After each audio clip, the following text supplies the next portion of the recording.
Wow. Well, let's see where we get as a group to figure out what kind of world we're going to have. But certainly Lainey's interested in an Arctic world, right? Arctic. I'll spell that correctly. What are other ideas? Is it supposed to be some type of dystopia or something? Do we want a dystopia? What do you want? No. I really like the idea of a dystopia. What did you say about dystopia? I said I like the idea of a dystopia. Okay. Why do you like the idea of a dystopia? I just like dystopian books. Okay. What about them do you like? They're just interesting. I don't know. Anybody else like dystopian worlds? But they're fun tonight. Okay. What do you like about dystopia?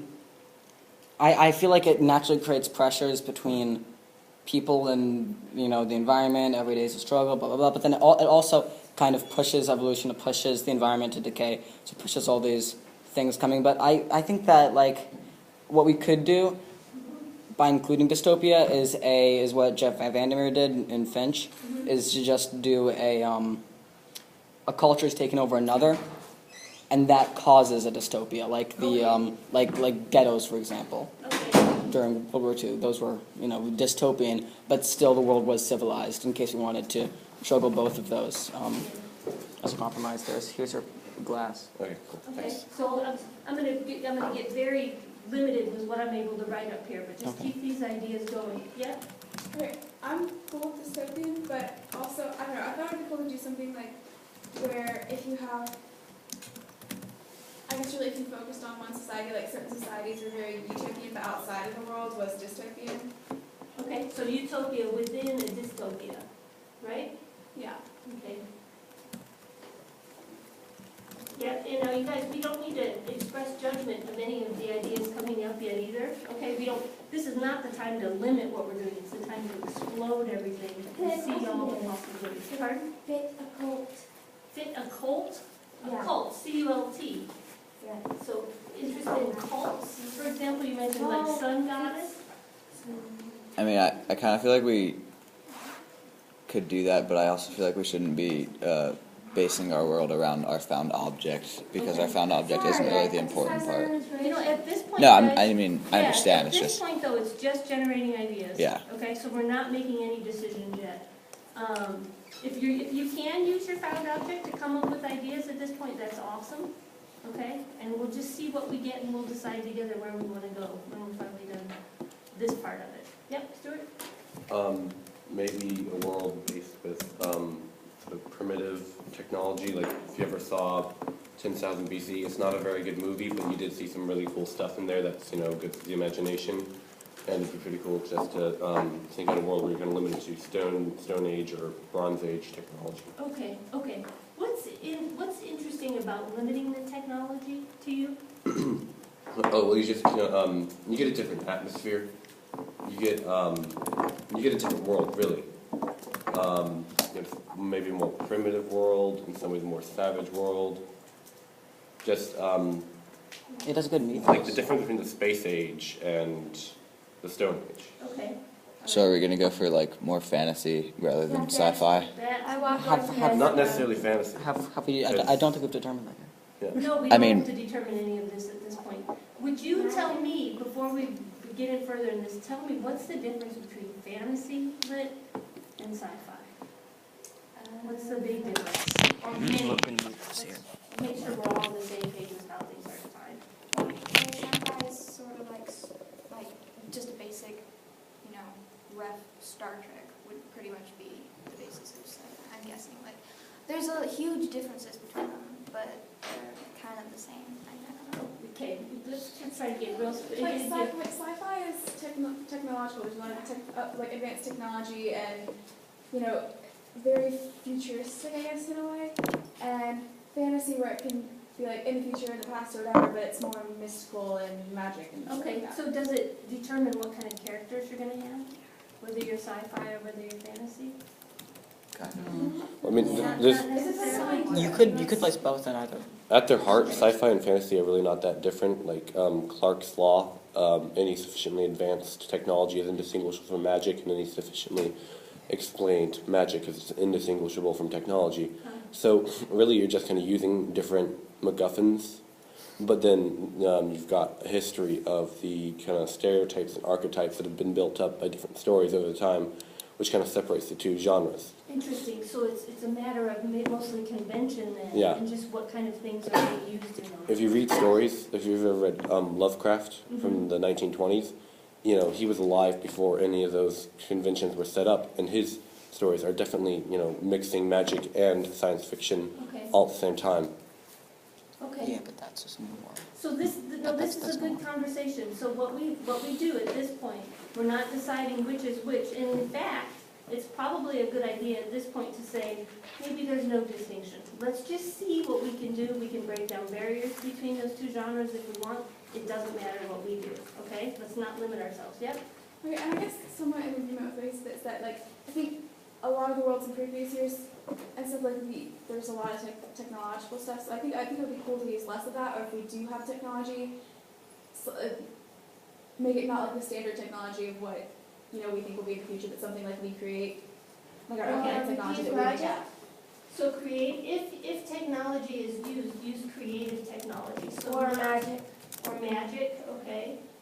It's interesting to think about technology in terms of being a kind of magic too.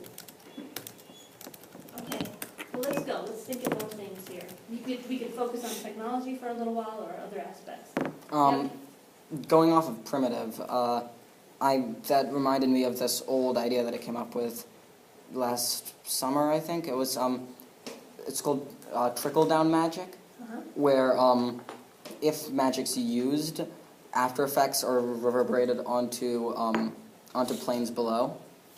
So that's kind of like multiple worlds stacked on top of each other. So if we want to combine some of the things that we have on the board already in different sections, or like how I did it was by biome. So I had like giant desert, giant Arctic, and then in the center was like plains and forests. Okay. And then kind of like an hourglass, if you think about it. But if we want some things to be utopias, there could be utopian worlds on either side of the hourglass, and their magic could trickle down into the dystopias, which causes the dystopias, Interesting idea. or something like that. Interesting idea. Let's keep that in mind. We'll just call that trickle-down magic like you described it at this point. We just have to make sure that the whole world we make is coherently, somehow the different aspects of it would be combined so that we don't end up with just separate worlds. Okay, we want things definitely, there needs to be some strong interface between worlds so that we have the conflict that you're talking about and so on. We just want to avoid the pitfall of having two separate worlds. Yep. In reference to both dystopias and dystopias versus utopias and technology, probably to keep in mind that the real world is a very diverse place, and this applies to our world as well. And the standard of living, government, and the size of technology could be vastly different in one place from another. You could have, huge advanced civilizations on one side, and then maybe somebody who hasn't even started using fire yet on the other end of the continent. Okay, so reflect a real world kind of diversity, even if it's a different kind of diversity. Okay, Zach?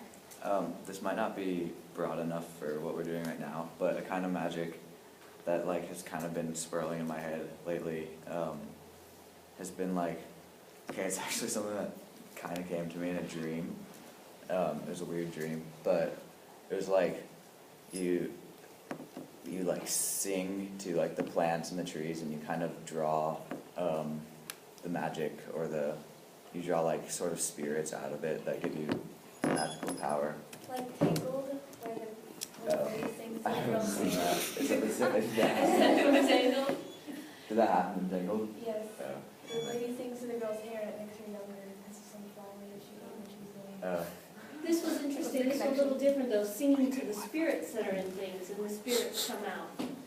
Okay, so do we want like a spirit world when we're working with this, and what would be our relationship with spirit? That's what Baby Shark World had. Well, no, it was more. Not getting yours. I didn't set up mine. It was. Elementals, whatever. I can't find spirits, anything. I don't know. Okay, well, let's just keep working on what we're gonna do here. Yeah? I have a different kind of idea. It's kind of getting off of what we've been talking about. But what if we created a world that had been created, where our world is sitting in a jar and some little thing's bedroom or something. Like they created the world, and that's really cool. Wow, so that, let's call that like a Wait, meta can I- created world here. Well, 'cause you know how Pierce said something like an hourglass? Like, we can do that, like, instead of a jar, do the hourglass. Yeah, they created the Or world. maybe a And clock. like when they get bored, they like drop a little drop in there and do it. Interesting And then idea. you incorporate that. Okay, so you're telling me. So the hourglass works with trickle down magic, the hourglass Wait, idea so- works with utopia and Wait, you're telling me dystopia. that both of my worlds This are going idea to of a meta contain the same created world, timekeeping we devices? can use that in any way possible too. So let's keep looking at more ideas and let's go with Nicole here. Okay, this is a little different, but I can't remember what the name of the book was, but it was about these people who lived like in the dark. Turned out they were underground or something. Yeah, tunnels. Something Tunnels? like that. I don't know what it's called, but Tunnels. I think it'd be really cool to Spark have too, like one vital thing missing in like the world. City of Ember. That's what it's called. Oh, City so- of Ember, yeah. That was a bad. If there's like one like vital thing missing, it would be really cool to see how like people try to deal with it, I guess. Claire? Mhm.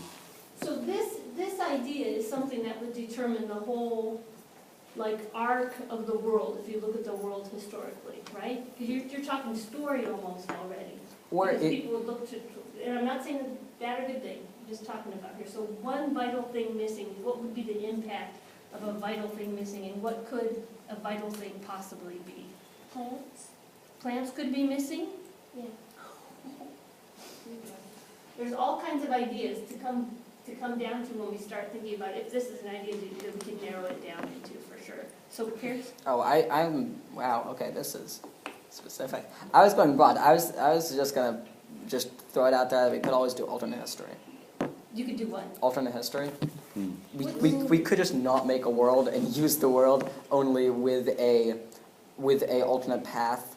Like Grand Columbia never ended, took over South America, took over North America, or the Are we Span. allowed to do that? Yeah, we're allowed to do anything. So Or like Spanish this world, alternate history. Yeah. This world. yeah, like we What could if the start to founding spr- fathers had superpowers? Yeah, we'll talk about what we're going to do eventually. This doesn't mean we're going to, anything up here doesn't mean we're going to do it. Okay, they're just ideas. This world, alternate history. Yeah, that's an interesting question. How close to this world do we want to be? Stuart was next. I was thinking about maybe a world based with